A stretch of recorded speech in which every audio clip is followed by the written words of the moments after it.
So I think we are ready to start again. That was really dangerous to ask people to stand up because then they started moving around. That was not my intention. You are not allowed to move from your seat. You were just going to lift your behinds or something. So we have the last session, and this is the most important session of all of the sessions today. So please stay awake and listen to this, because this is the update from IAAP. So we do this in a slightly different way. We usually have a panel, but now we have, first of all, a update from our managing director, Dr. Christopher Lee. Is going to share with us all the news and fantastic things happening at IAAP and globally right now. And then we will have two short interviews. So Rachel Paul, who is the manager of membership, she has another title, but I can't remember it. She will make an interview with one of our members from Germany, and then Samantha Evans, who is the manager of the certification team at IAAP, will have a small interview with Malin, who is sitting beside me here from Sweden. So Christopher, please, over to you. Great, thank you, Susanna. And I just wanted, before I start my comments, since this is the last session, I wanted to take a moment to thank you, Susanna, for all the work that you've done for pulling this together. Amazing program. I want to thank the speakers and the team, accessibility providers, and EDF for partnering with us, and as well as our sponsors, Crawford EQ and Accessible EU, our partner. So anyway, a lot is going on with IAAP. Over the last year, we've tried to finish up our strategic plan, which we put in place 3 years ago. I'm not going to bore you with all of that, but we have looked at some of the trends that our members want to us to include in our benefits primarily. And we, as IAAP, we serve pretty much all sectors, all industries, and so it's challenging for us to make sure that we're providing the right benefits for these sectors and industries from not only an organizational standpoint, also for an individual standpoint. So we have everything that we talked about today during the last several hours. There are things that we are working on, and obviously that's part of the program that Susanna put on. And one of the things that really popped out to me throughout the several hours was the constant engagement with how do we work with universities. And one of the largest membership bases IAAP has is universities. And so I take away a lot from the discussions today, and showing that we can build up our community of practice around universities and so on. I also heard a lot about innovation and about AI and so on. So there's a lot that's going on with IAAP in that sense. So we've been around. Our first certification got launched in 2016, and we've grown very quickly as an organization that started back in really 2014. We've really moved and seen an increasing membership growth in organization and individual members over the last couple of years. I don't think IAAP is the only association or organization that is seeing that increase, which is really good and very positive. I think inclusion is starting to come into the accessibility is starting to come into the DEI conversation a little bit more, which we're excited about that. Just to give you kind of, a little bit of some of the sticking points that we're dealing with in serving the accessibility profession as a whole is career pathways and looking at our membership and showing that if we have members that don't meet the qualifications for our certifications, because remember, these are certifications, not certificates. You have to meet qualifications for some of our certifications, that we have other pathways for them to go. So under our membership benefits coming up this year in 2024, we're piloting it in 2023. We're going to be looking at an AI, and we go again, gamification education platform that will help us provide pathways in different roles for the accessibility professionals that we work with, whether it's in HR, whether it's in procurement, whether it's in web accessibility, and so on. We want to make sure that we have training out there that where the training is not being provided right now. Procurement's one big area, a lot of information out there, but it's you have to pull it from bits and pieces. So we've got a series of areas that we want to drill down to in regards to education, and we want to do that in a way that the members who are very busy, like all of us, are out there working sometimes 24/7, and in some cases are able to grab this information quickly. So we're looking at gamification, mobile access, AI platform that you get SMS and you're able to go on and get your content. And this will also help with the professional education credits that are needed with our certifications. So we have that coming down the pipe, which we're really excited about. The other opportunity that we've got that we've been working on for the last 3.5 years is something we'll call the Navigator, and it is a tool. There's a lot of maturity models out there. This is an implementation tool. So when you look at an organization, how mature they are in regards to accessibility, we're doing a step further, and we want to make sure that they have some tools and resources and kind of a framework to use once they get those maturity models done and the roadmaps completed.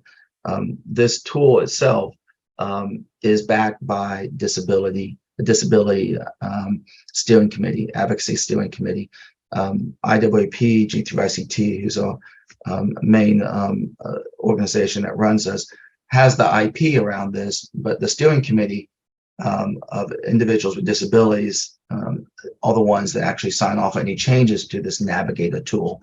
So you'll see more information released about that. We're pretty excited about it. It's been a long undertaking and somewhat of an investment for us. The other thing that we're going to be doing is really wrapping around the emerging developing countries. We have noticed through the analyzing our data that they're not able to, for whatever reason, get access to the webinars we have. These are not just the archive webinars that we've got in our library. These are the everyday webinars that we do. We try to offer as many free like today that we can, but we're noticing that a lot of our members are not in developing and emerging countries are not getting access to those. So we're opening up options for them so they're able to get access and really trying to get more free benefits for them. So we'll be having that happen this year, which I'm excited about. In regards to certification, we've hit over 6,000 certifications, and a lot of that number growing has really spiked over the last 2 years. Well, so after 3 years, you kind of get moving. As 2016, as I mentioned, that's our first certification. So we've hit that. So we have to make sure that we are providing an appropriate way for these certification holders to get the professional education credits in, to engage in a platform that allows it it's easier for them to know where they stand with their certification, what approved providers out there that they can go to, which conferences they can go to get these awards. So we're enhancing our certification portal, which I'm pretty excited about, and we're looking to have that online sometime early next year, if not by the end of the year. The certification CPAC, which is the Certified Professional in Accessibility Core Competency, which is our first certification, is a broad certification. It talks about disabilities, assistive technology, a little UX, built environment. We've got every 2 years we go through a refresh, and this year we spent a lot of time, focusing on Europe and including resources and language that is more appropriate in the body of knowledge, as well as in the exam questions we're working on. And so we've had that's being launched early next year and be completed this year. We also have a web accessibility specialist, which is in English and in German right now, but we're moving it also into Spanish. So we're in the process of doing that. And that comes with its own challenges as we take these certifications into different languages. We have to make sure that we can support the different regions that we're in through our chapters that provide. So we have that coming out, and then we're going to be doing the same thing with the accessible document specialist. It was great to hear Crawford talk a little bit about a larger viewpoint of how to deal with that from an organizational standpoint. So we're going to be doing that again, focusing in Europe and some of the language and resources in that area. And just to finish up my update, we are hoping to expand our chapter network, our global footprint. We're in 103 countries right now. We're making impact in that, we know. So we are looking at launching a Spanish chapter, which has been in the works for a couple of years. COVID kind of took it off the track for a while, but it's back on, as well as a Canadian chapter is what we're looking at. I do want to say though, if you're not tied into the work that we're doing, please go to our website and sign up for our newsletter. We have 2 newsletters. Once a month, that talks about what's going on in the global arena around accessibility. And then we have once a week, we send out one what's going on internally with webinars and other events that IAAP is partnering with or hosting. And then we have the Enabling Summit, which this year will be in DC. It's always in DC actually, in October next month. And we're doing workshops on UX. We're doing workshops on document accessibility. We have a workshop on mobile navigation. So we're excited about these workshops that we haven't done that before. So we're expanding again, what we feel is needed from our surveys and from what we're hearing from our members. And with that, I'll turn it back over to you, Susanna. So thank you, Christopher, for this update. There's a lot of information there, and thank you, Rachel, for also sharing some slides for people. So a lot of interesting and really exciting things going on. But now we want to hear from the members. Rachel, are you prepared to do your little interview? I shouldn't call it little, maybe, but short interview. So, Rachel, please. All right. Thank you, Susanna. I am Rachel Paul, and I'm Membership Services and Outreach Manager here at IAAP. So I am very happy to be joining you from the U.S. today. It's been a great day, and I'm fortunate to share a little time with one of our members, Mark Hanschel. Is an accessibility consultant and subject matter expert, and is also involved with our DOC chapter. So I'm happy to welcome Mark. Hello, everybody. Hello, thank you for joining us.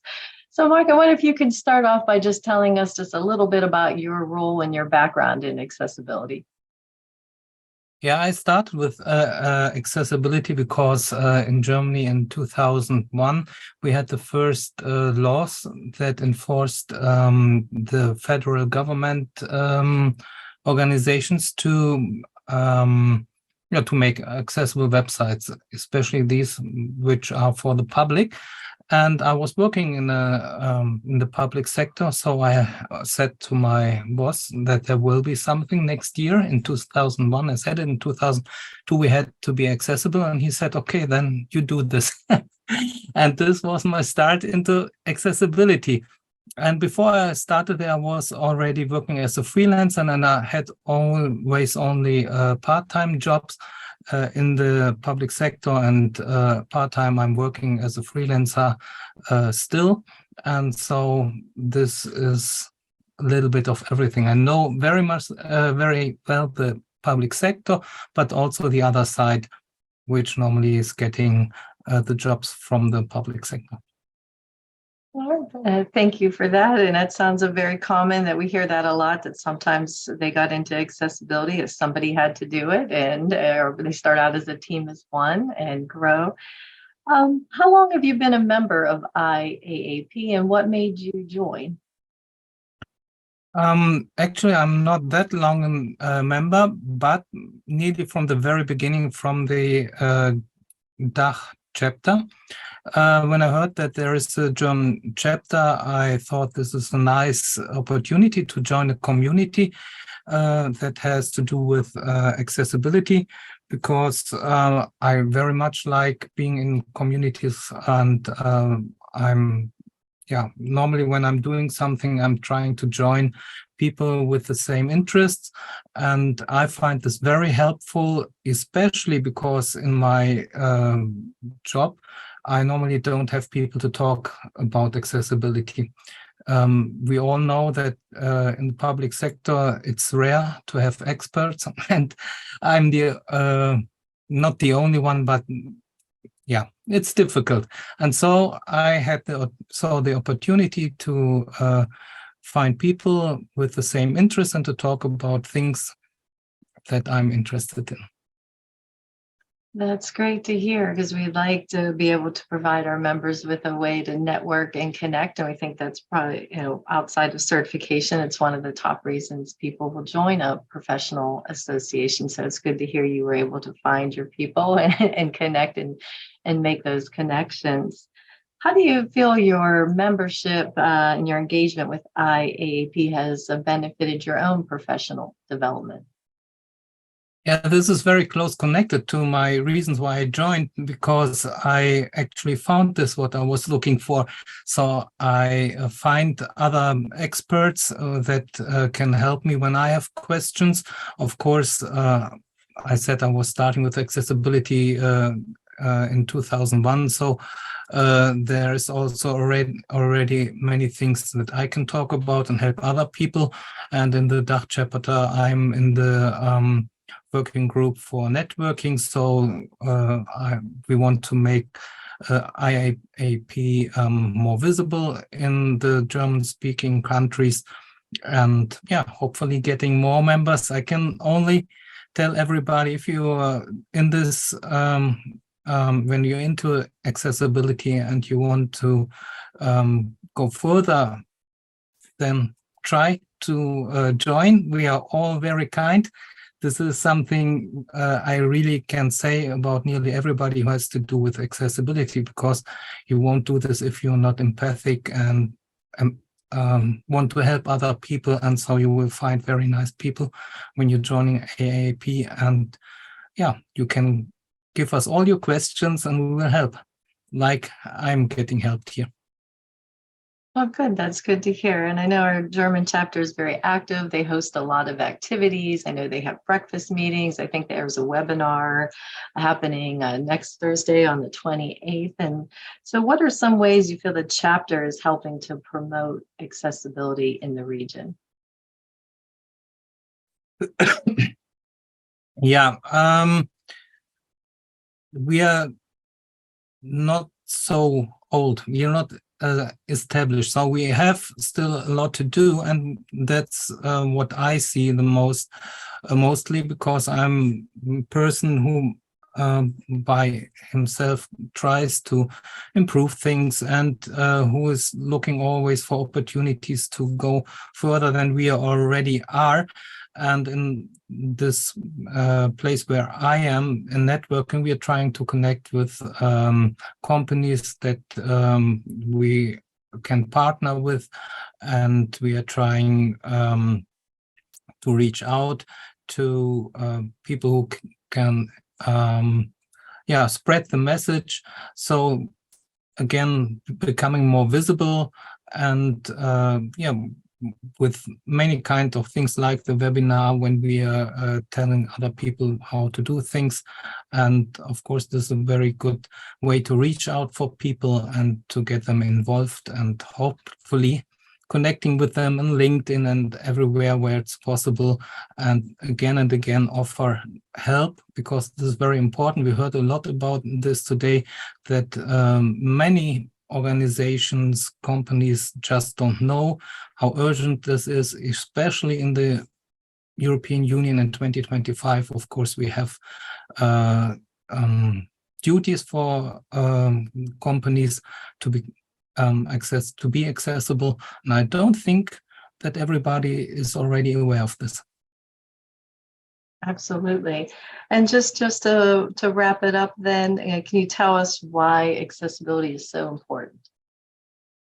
Yeah, for me, as starting with this as an employee in the public sector, it became very clear from the beginning that the information we are giving is essential for many people in many ways. And one day it became clear for me, if things are not accessible, this is hard to tell that a country where the government doesn't give accessible information, this is very difficult and a very big problem for any country who calls itself democracy. Because imagine just 20% of the people cannot get the information they need to inform themselves who to vote for, and getting statistics, especially statistics, are very often very difficult to access because there are sometimes only in pictures and things like this.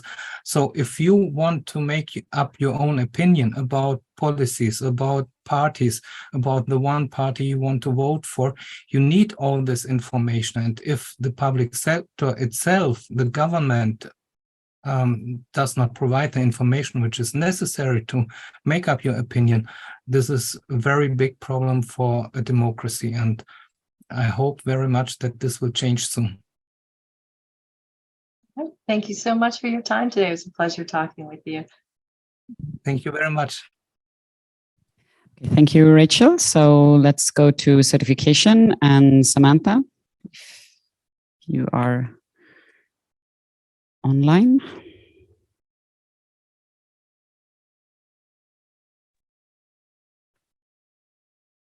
There we go.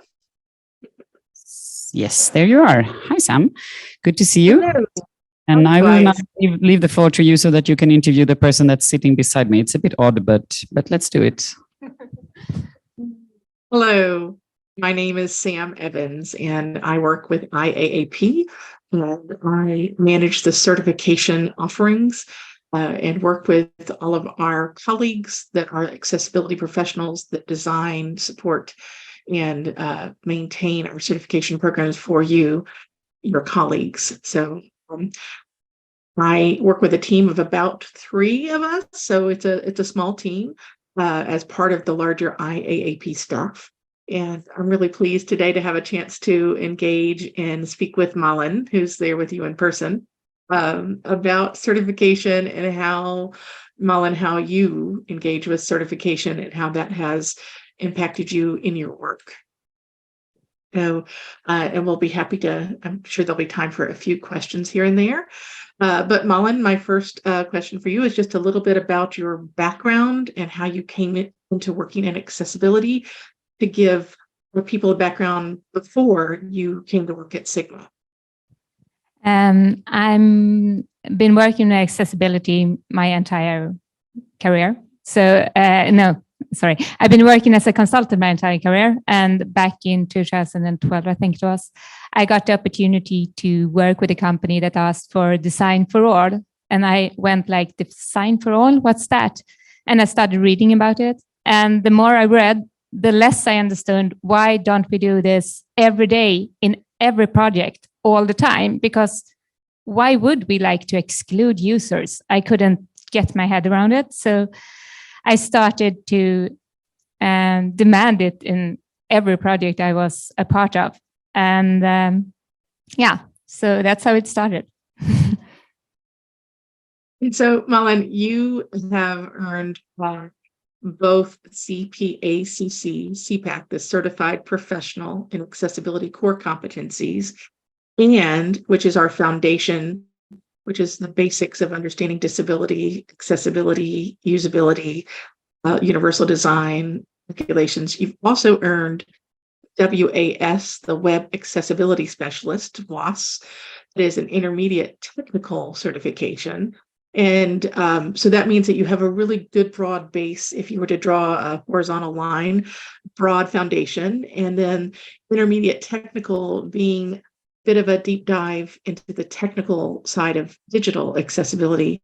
So when someone earns both CPAC and WAS, we award a third credential, the CPWA, Certified Professional in Web Accessibility. So can you speak for just a moment or two about why did you decide to pursue certifications and to become certified? Yeah, I might start with saying that I'm a UX designer in the bottom. So I forgot that before. I decided I needed some kind of credential because I worked, 10 years ago, maybe. It wasn't that when you work with accessibility, you work with a lot of people who said they were accessibility experts and really didn't know that much. And I needed some kind of credential so that my word mattered. And when I heard about IAAP's certifications, I thought, yeah, this is the way. This is what I need to do. So I read up on them in their body of knowledge, which I truly can recommend to each and everyone, even if you do not want to take a certification. The body of knowledge are so packed with information and deep dive links that it benefits everyone to read them. Well, and I fell in love with CEPAC. I keep telling that because I think it's an excellent certification. It's so full of stuff that each and every one of us should know. So I decided that that was the one I wanted to take first. I'm dyslexic, so I kind of have a hard time reading online. So I studied in a very unsustainable way. I printed kind of the entire web, I think, when I read on it. And I read on the tram to and for work, and I got certified. So it started with me want to add some credential to my knowledge, and it ended up with me actually deepening my knowledge. So yeah. So, and I agree. I think, Malin, your point about the bodies of knowledge, I often refer people, even if they are not going to pursue certification, CEPAC, the body of knowledge, and reads domains 1 and 2. I think they're a great introduction for people to have some primer or background information to understand disabilities and what digital accessibility means at a high level and universal design. Was universal design something you knew about before you started reading about CEPAC? Kind of. The new parts that I learned about was the way we look at disabilities, because we don't talk about that in Sweden. And I thought that was very interesting. So there are different ways to look at accessibility. We can look from the medical point of view, or the ethical point of view, or the social point of view. And all the laws now in EU are from the social point of view. And it's a good thing to know, because when you talk to people, you can kind of understand where they come from, and then you can explain why accessibility matters better. So that's something I really learned and I love from the CEPAC. And universal learning was the thing I haven't heard of and read a lot about, I remember. So you mentioned, Malin, that you gained some credibility and confidence in how you spoke about accessibility once you earned your certifications. Can you speak just a little bit about what the certification has meant to you in your career, but also to you professionally as an individual? For me, it's been a true game changer. It opened doors to possibilities and opportunities and projects I would never have dreamed of before. And I've had the opportunity to do some really fun stuff that makes the digital world worth working in. Kind of like you said, we all get those projects and we fall in love with accessibility and will never leave the field ever, I think. And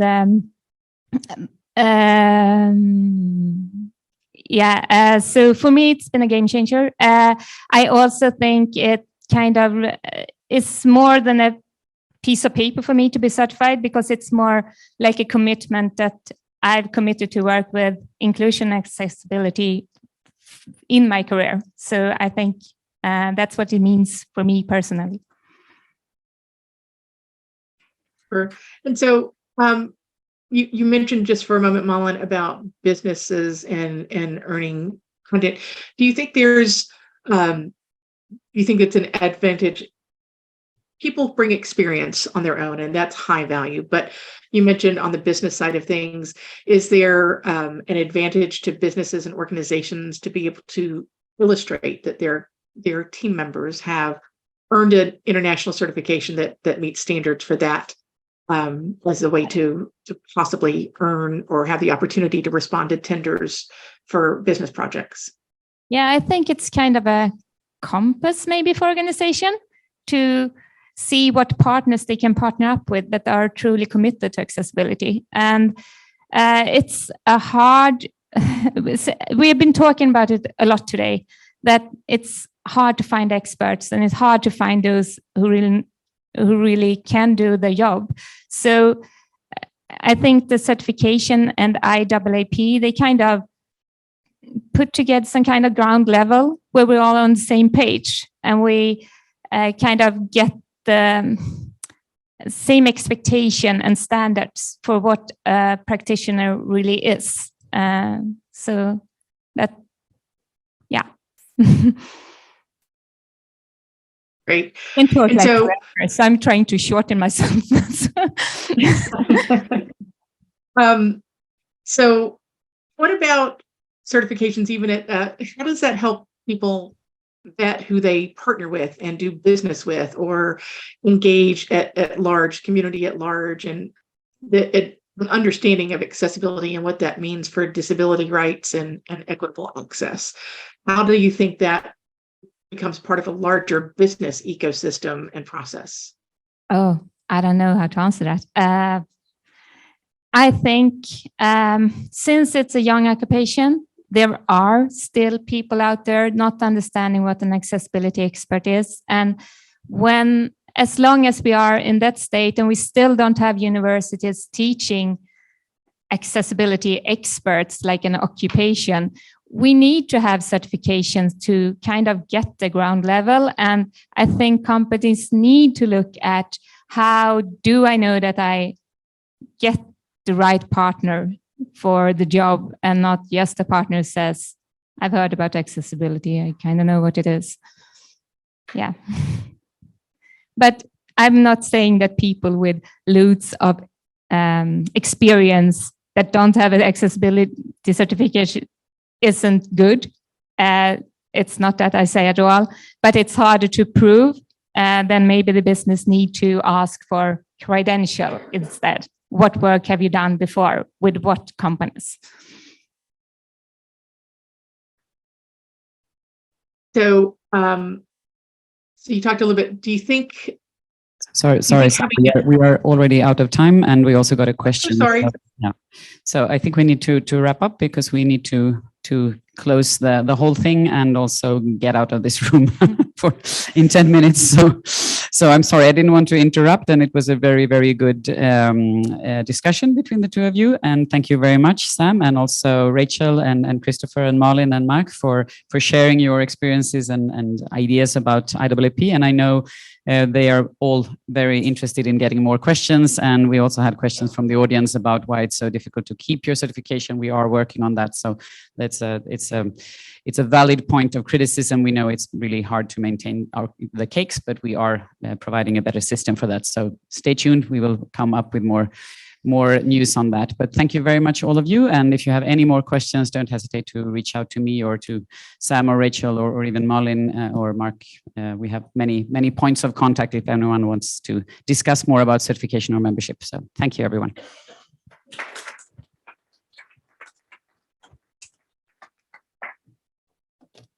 So we are approaching the end of today. And I would like to thank everyone again for being here and for sharing knowledge and experiences and being active in the discussions and all of that.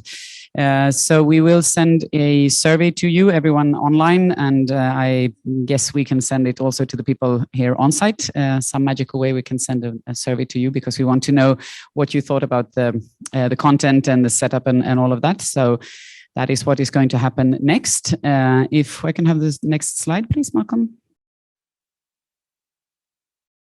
Yes. So we have some news about upcoming events. So this is just a fraction of what is happening, but the closest ones in Europe is the IAAP DACH chapter. They have a webinar on the 28th of September in German. It's Shadi Abuzara talking about exciting things from the Amazon perspective these days. Then we have a drop-in session for anyone interested in IAAP. Maybe you want to become a member, you want to ask members and certified persons about certification or membership, or you can ask anything about accessibility and EU legislation in the topic on the 4th of October. It's free of charge. We don't have an agenda. It's just free for anyone to ask anything. They're usually very informal and nice hours. Then we have a webinar from IAAP Nordic on the 25th of October. That is one of the Swedish banks talking about organization, how to market or promote accessibility in a large organization. So from the bank perspective, that will be in Swedish, if I remember correctly, but we will have translation into English. And then we have the M-Enabling Summit that Christopher talked about in Washington, D.C. in October, where the last day is an IAAP day. And if I can have the next slide. The slideshow is coming all the way from the US. Yes, and then the next time we will meet for one of these more hybrid events, a larger event will be in Paris next time, and it's in April next year. So on the 10th and 11th of April, we have the honor and pleasure to work together with ATOS, who are bringing us to Paris this time. So we're moving around. Last time we were in Amsterdam, now we're in Brussels, and next time it will be in Paris. We're trying to kind of be on tour to make sure that we meet all the members in different parts of Europe, of course, and this will be another exciting event where we will have a much broader scope than only the Web Accessibility Directive, of course, and I don't know the details of the program yet, but I guess that we will talk quite a lot about the Accessibility Act. That wouldn't be too far-fetched, I guess.